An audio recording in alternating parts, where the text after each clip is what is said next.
मैं वासिफ को बोलता हूँ, चल भाई अब जो भी होगा देखा जाएगा, चल कूद दूसरे घर में। फिर वो कहता है क्या? मैंने कहा क्या नहीं, अब आ। फिर हम जल्दी से दूसरे घर में कूद जाते हैं। सरदार अयान और उसके पापा भी हमारे पीछे होते हैं। फिर हम जैसे ही उस घर में कूदते हैं, अचानक से अब तुम लोग सोच रहे होगे कि क्या बक रहा है, तो मैं आपको सजेस्ट करूंगा कि जाके पहले इस वीडियो का पार्ट 1 देख लो और ये उस वीडियो का पार्ट 2 है, वरना आपको कुछ समझ नहीं आएगा। अच्छा, हम दो लोग वासिफ और मैं जैसे ही दूसरे घर में कूदे ना, तो वहां पर हमने देखा कि दो बच्चे खेल रहे थे। अब वो बच्चे हमें जैसे ही देखते हैं, वो अचानक से वहां पे रोने लग गए। उनको लगा कि हम चोर हैं या फिर पता नहीं कौन है जो ऐसे ही घर में घुस आया। फिर जैसे ही हमने देखा कि वो बच्चे तो रोने लग गए हैं, फिर हमने डर से सोचा कि इस घर से बाहर भागते हैं।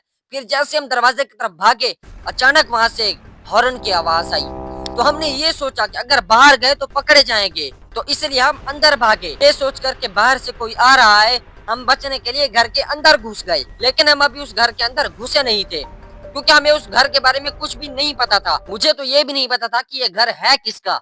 वासिफ को पता था कि ये घर किसका है, लेकिन उसने मुझे आज तक बताया नहीं था। फिर हम इधर उधर देखते हैं कि शायद कोई छुपने की जगह मिल जाए। फिर हम जैसे इधर उधर देखते हैं तो हमें वहां पर दो वॉशरूम दिखाई देते हैं। फिर मैं वासिफ को बोलता हूँ, चल भाई उधर भाग। फिर हम दोनों उधर भागते हैं और फिर मैं देखता हूँ कि वॉशरूम का दरवाजा खुला होता है। मैं सीधा जाता हूँ वॉशरूम के अंदर, लेकिन वॉशरूम में मैं अकेला छुपता हूँ। मेरा दोस्त वासिफ तेजी से भागता हुआ दीवार पर लटक जाता है और उस दीवार के आगे स्कूल था। और फिर जैसे वो दीवार पे लटकता है, तभी से बाहर से वो आदमी भी आ जाता है जिसने हॉर्न बजाया था। लेकिन उसके देखने से पहले ही वासिफ ने दूसरी तरफ छलांग लगा दी थी। भाई वासिफ तो बच गया था, लेकिन वही मैं वॉशरूम के अंदर छुपा हुआ था। और उस वक्त वासिफ की किस्मत भी अच्छी थी, वो जैसे ही स्कूल में कूदा, वहां से अयान और उसके पापा भी जा चुके थे। अब वासिफ तो कूद कर बच जाता है, लेकिन मैं इधर वॉशरूम में ही छुपा होता हूँ। फिर वो बंदा जो बाहर से आया था, वो पता नहीं कोई काम से आ रहा था या फिर जहाँ से भी, वो सीधा आता है वॉशरूम की तरफ। भाई मतलब ये जो है ना, ये हर घर के आदमी का काम होता है। जैसे वो बाहर से कोई बड़ा काम करके आता है ना, सीधा आएगा वॉशरूम की तरफ। और उसने भी ऐसा ही किया और वो वॉशरूम के अंदर आता है। अब वो देखो कि वहां पर थे भी दो वॉशरूम, लेकिन क्या था कि वो जिस वॉशरूम में मैं था ना, वो वॉशरूम दरवाजे के पास में ही था और दूसरा वॉशरूम उससे कुछ दूरी पर था। वो आता है सीधा जिस वॉशरूम में मैं था, वो जो है ना उसे खटखटाने लगता है। वो ऐसे खटखटाता है तो मैं जो है ना, मैं डर जाता हूँ। मैंने सोचा मैं क्या करूँ। फिर मैं जो है ना इधर उधर देखता हूँ और मुझे जो है ना एक लोटा दिखाई देता है जिसमें पानी भरा होता है। फिर मैंने जो है ना वो लोटा उठाया और उससे जो है ना ऐसे नीचे जमीन पर रगड़ने लगा, ताकि उसे लगे कि कोई बाहर, ताकि उसे लगे कि कोई अंदर है, जैसे आप लोग भी करते हैं। आप लोग नहीं बल्कि हर कोई करता है, अगर कोई बाहर से दरवाजा खटखटाता है तो वो जो है ना ऐसे कुछ यानी कोई आवाजें करने लगता है। तो मैं भी ऐसे ही कुछ आवाजें करने लगा और उसको लग गया कि अंदर कोई है। तो फिर वो दूसरे वॉशरूम चला गया। मैं सोचा यार शुक्र है कि बच गया। फिर वो बंदा जो है ना दूसरे वॉशरूम में चला जाता है। मैंने माना कि दूसरा वॉशरूम जो है ना, जिस वॉशरूम में मैं छुपा हुआ था, उस वॉशरूम से कुछ दूरी पर था। लेकिन वो बंदा जैसी लेकिन वो बंदा जैसी वॉशरूम में जाता है ना, जाते ही उसने बम छोड़ दिया, ये वाला बम। फिर बम छोड़ने के बाद वो अचानक से फायरिंग करने लगा। गन वाली फायरिंग नहीं। हाँ, समझ तो गए होगे। फिर मैंने सोचा कि वो बंदा वॉशरूम में है, यही सही मौका है यहाँ से निकलने का। फिर मैं चुपके से जो है ना वॉशरूम से बाहर निकलता हूँ और फिर बाहर निकलते ही बाहर दरवाजे की तरफ भागता हूँ। लेकिन जैसे ही भाग रहा होता हूँ, फिर मुझे याद आता है कि नहीं, अगर मैं बाहर भागा तो बाहर तो अयान और उसके पापा होंगे। फिर मैं इसी डर से दोबारा घर के अंदर भागता हूँ। मतलब उस वक्त मेरा दिमाग खराब हो चुका था। मैं फिर घर में भागता हूँ और आगे जो है ना मुझे एक रूम दिखाई देता है और उस रूम से जो है ना खराटों की आवाज आ रही थी। फिर मैं जो है ना चुपके से दरवाजा खोला। फिर मैं देखता हूँ कि अंदर एक बूढ़ा आदमी घोड़े बेच के सो रहा होता है। फिर मैंने देखा ये बेचारा ज़ईफ आदमी है, यहीं पे छुप जाता हूँ। फिर मैं उस कमरे में आराम से दाखिल होता हूँ और फिर जाके जो है ना, वो जो बूढ़ा आदमी जहाँ पे सो रहा था ना, उसके बेड के नीचे ही मैं सो जाता हूँ। यानी मैं नींद वो वाला सोया नहीं था, बस ऐसे ही मैं छुप जाता हूँ वहां पे। फिर मैं वहां पे छुपा हुआ था, लेकिन मैं वहां पे जैसे ही देखता हूँ कि जिस जगह पे मैं सोया हुआ हूँ, वहां से थोड़ा सा दूर ही एक छिपकली बैठी हुई थी। यार एक तरफ जो है ना अयान और उसके पापा का डर था और दूसरी तरफ इस घर वालों का डर था कि कहीं पकड़ा ना जाऊं, और तीसरी तरफ से ये छिपकली भी दुश्मन बनी हुई थी। अब जैसे ही मैंने छिपकली को अपना इतने करीब देखा, तो मैं तो डर गया, क्योंकि भाई सीरियस सी बात है, मैं जो है ना छिपकली से बहुत डरता हूँ। अब आप लोग डरते हैं या नहीं, ये आप कमेंट में बता सकते हैं।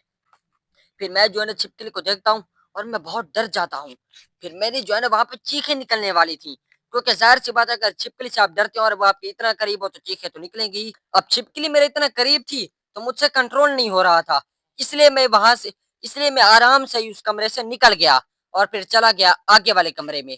यार जिस रूम में मैं अब छुपने वाला था ना, मैं जैसे ही उस रूम के पास गया तो मुझे वहां से जो है ना बहुत हंसने की आवाजें आने लगी। फिर मैंने जो है ना वहां पे छुप के देखा कि वहां तो सारे घर वाले बैठे हुए थे, यानी सारी फैमिली वहां पे बैठ के गप्पे लगा रही थी। फिर एक आदमी जो है ना अपने बेटे से कहता है, बेटा तुमने जो है ना पूरा साल नेकियां की है। तो वो बेटा खुश होकर बोलता है, जी अब्बू। तो उसका बाप बोलता है, बस नेकियां से नून निकाल दो। दोस्तों मैं उस वक्त अपनी हंसी को फुल कंट्रोल करता हूँ और मैं वहां से कुछ आगे जाता हूँ। फिर जैसे आगे जाता हूँ ना, वहां से किसी के चलने की आवाजें आ रही होती हैं, क्योंकि क्योंकि आगे से कोई आ रहा था। फिर मैं इधर उधर कोई जगह ढूंढता हूँ कि कोई जगह मिल जाए और मैं वहां पे छुप जाऊं। फिर जैसे इधर उधर देखता हूँ तो पास में मुझे जो है ना एक सीढ़ी दिखाई देती है। फिर मैं जल्दी से जो है ना सीढ़ी की तरफ जाता हूँ और फिर मैं वहां जाके सीढ़ी के ऊपर यहाँ पे चढ़ जाता हूँ। लेकिन भाई उस वक्त जो है ना मुझसे किस्मत नाराज थी, क्योंकि जैसे ही मैं ऊपर गया तो वहां पे एक औरत सफाई कर रही थी। यार अब तुम खुद सोचो, ना ही ऊपर जाने का और ना ही नीचे आने का।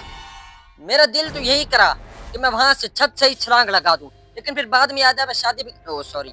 अच्छा तो मैं बोल रहा था कि अब ना मैं नीचे आने का और ना ही ऊपर जाने का। यार मैं इस बात से कंफ्यूज था कि इस घर में लोग कितने हैं, जहां भी जाऊं वहीं पे ही कोई ना कोई आ जाता है। अब मैं वहां सीढ़ियों पे खड़ा ही था, वहां पे अचानक एक लड़का आ जाता है और देखकर ऐसे लग रहा था कि वो लड़का नींद में है। पहले तो वो लड़का ऐसे ऐसे मुझे देखता है, फिर मैं भी उसे देखता हूँ। अब मेरा ना उससे 10 सेकंड के लिए आई कांटेक्ट हो गया। एक मिनट, ओ शिराज इधर है ना, यहाँ पे बैठना। अब मैं और अब मैं और वो लड़का जो है ना एक दूसरे को ऐसे देख रहे थे, देखो। अच्छा फिर अचानक से जो है ना वो लड़का बोलता है, तुम फंसी हो दीनो। मैं अचानक से कंफ्यूज हो गया कि ये लड़का मुझे कैसे जानता है। मैंने बोला, हाँ हाँ मैं फंसी दीन हूँ। तो वो बोला, अरे भाई शुक्र है कि तू मिल ही गया, मैं तुझे ढूंढ रहा था। मैंने बोला, क्या मुझे ढूंढ रहा था? पर वो कैसे? वो बोला तू वो बोला तू वासिफ का दोस्त है ना? मैंने कहा हाँ मैं वासिफ का दोस्त हूँ। उसने कहा मैं वासिफ का क्लास फेल हूँ। भाई वो लड़का वासिफ की क्लास में पढ़ता था, यानी वो और वासिफ दोस्त थे, और उस वासिफ ने मुझे आज तक बताया नहीं था। और वो लड़का बोलता है, मुझे अभी अभी वासिफ बोल कर गया कि फसियुद्दीन तुम्हारे घर में छुपा हुआ है। फिर मैं तुम्हें ढूंढने में लग गया। मैंने बोला अच्छा अच्छा। फिर वो लड़का मुझे बोलता है, चल भाई मैं तुझे इस घर से बाहर निकाल देता हूँ। मैंने फिर मैंने फिर एक बहुत बड़ा सांस लिया और मैंने कहा शुक्र है कि बच गया। फिर मैं उस लड़के के साथ चला जाता हूँ। फिर वो लड़का और मैं जा रहे होते हैं। फिर अचानक से जो है ना सामने से मुझे एक आदमी दिखाई देता है, और वो आदमी जो है ना उस लड़के का बाप था जो मुझे घर से बाहर निकालने वाला था। फिर वो आदमी जैसे ही हमारे करीब आता है ना, फिर वो मेरे साथ जो लड़का था ना, आते ही उसने लड़के को जोरदार थप्पड़ जोड़ दिया। भाई मैं वहां पे अचानक से कंफ्यूज हो गया, और वो उससे पता है क्या बोला? वो बोला, अबे मैंने तुझे कितनी बार बोला है कि अपने आवारा दोस्तों को घर पे ना बुलाया कर, और तू फिर आज इसे बुला के ले आया। भाई मतलब वो मेरी वजह से उसे थप्पड़ पड़ गया। मैं